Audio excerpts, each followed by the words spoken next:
Welcome back to the Marketing Muscle Up Show. Today, Richard is going to take you through a quick training called the Avatar Identifier to help you find the best clients to work with who are attracted to you and stick with you in the long run. Enjoy.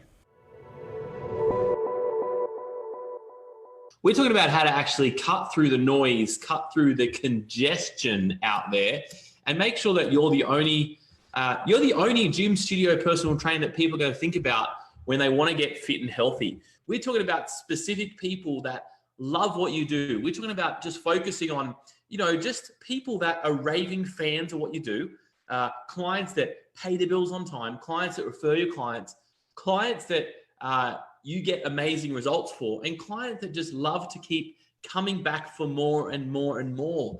That's choosing the perfect clientele to go and train. Okay, so let's get to it. I've got a 4-part process I want to take you through to identify this amazing client base. I mean, it's funny talking about this. You've never talked about this before, because I remember many years ago, I decided to fire some clients.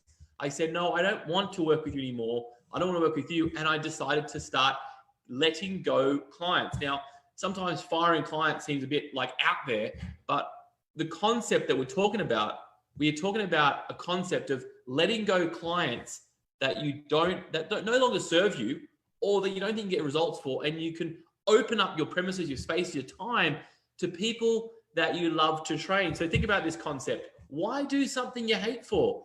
It's your business, so you should train the clients that you want to train, and you should have amazing clients coming to you. Why? What are the benefits? Well, number one, you're going to get people who just refer you naturally. And if you have people that are like that rotten apple there, that rotten fruit that's got one rotten and it rots everybody else, that's pretty much what happens. It drags everybody else down. Literally, your business can make or break with this concept here. It can make or break. It can thrive or it can die. And at the end of the day, it all comes down to ensuring that you have the right people in your tribe, in your business. And I think the whole concept here is make sure you give your clients a name, not just clients. Make sure they have a name. So they're really identifying who they are, and they love to come into your circle. We have a program at Com.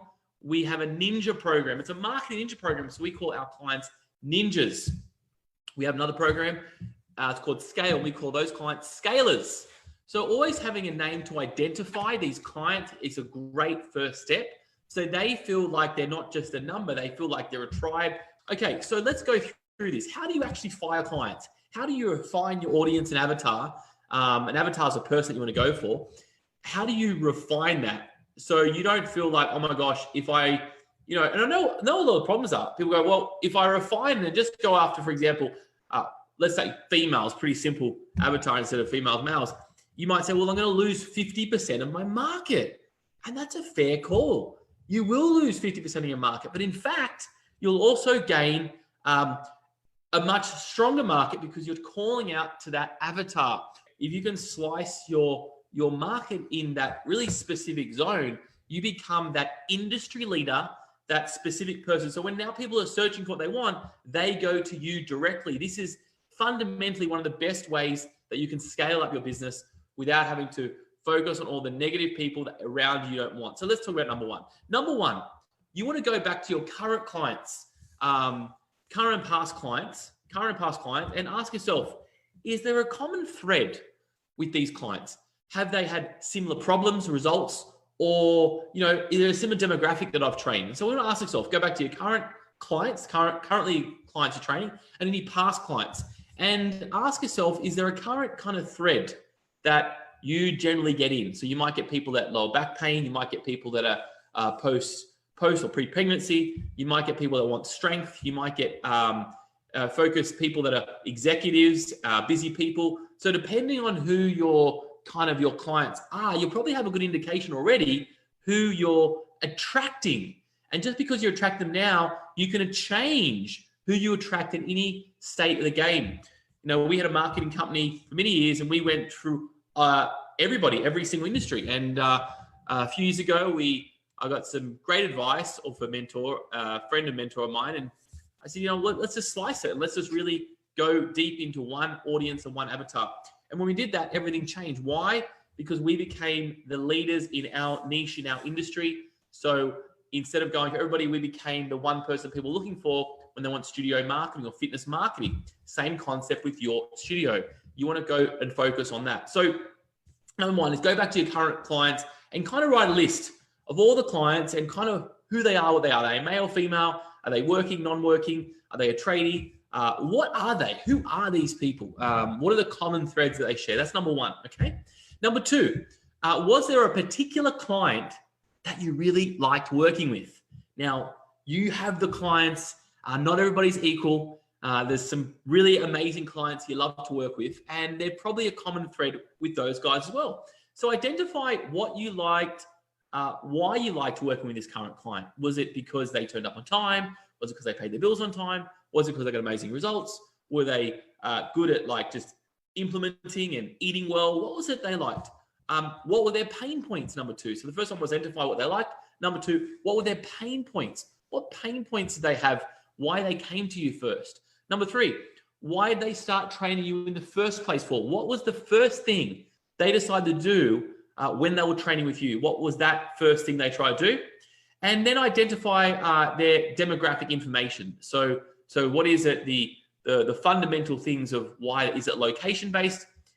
Was it income-based? Why were they with you for? So identify that current client that you really like working with. Now, this is important, point number two. Why?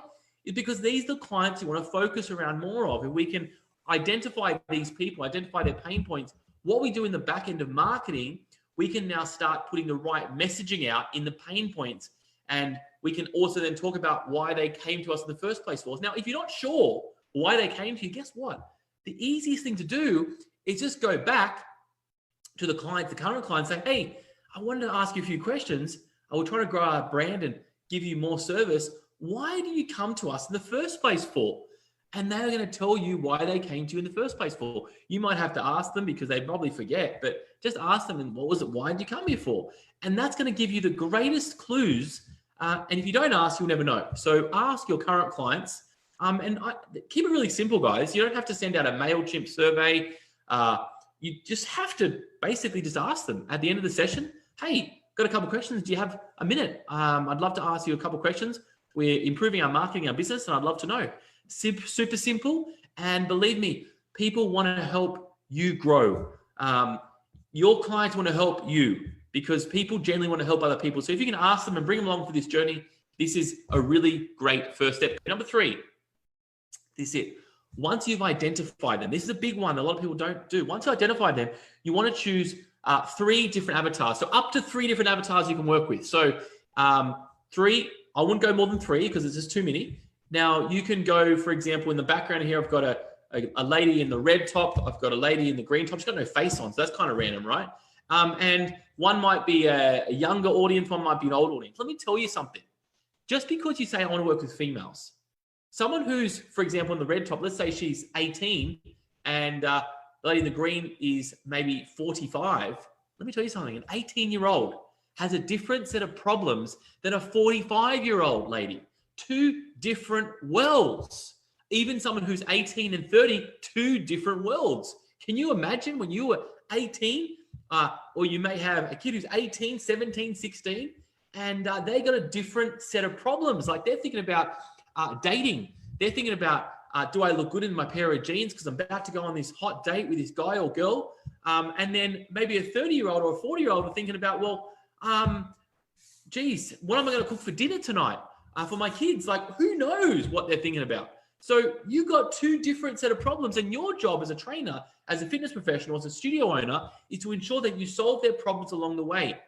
I had a great example of this when someone said, Richard, I'm going for post, mums that just had babies, so post-pregnancy mums that have babies, and they said, my biggest problem is I can't, they never have time. I said, no, that's not their biggest problem. Their biggest problem is they're sleep deprived. Their biggest problem is they're up throughout the night, and they can't get to your sessions in the morning because you've only got them at 7 o'clock in the morning. So that is your biggest problem, is you're going to solve their problem of how do they get more sleep. And that's a big call, right? But that's what their problem is at that point. So you're going to put out your content, your marketing to solve those problems of sleep deprived, not, hey, you're lazy, you can't get to the studio. That's the wrong messaging totally. So, sorry, I'm sidetracking. Number 3, once you've done that, you want to choose 3 different avatars that you can work with. So give them a name, really important. So it could be stay-at-home Linda or busy working Linda, whatever it needs to be. Give them a name so you know the name. Number 2, give them a story. This can be made up, for example. The story is just conduct a story about the avatar. Hey, stay-at-home Linda was a stay-at-home wife, and she loved to do this, and that's my stay-at-home Linda. You could have working Linda. Working Linda gets up in the morning at 6 o'clock. She trains really hard for 30 minutes. Then she goes to work. She works a 12-hour days. Then she comes back. She has takeout dinner. And then she goes whatever. So you've got to have stories in your head of who these people are. Really important.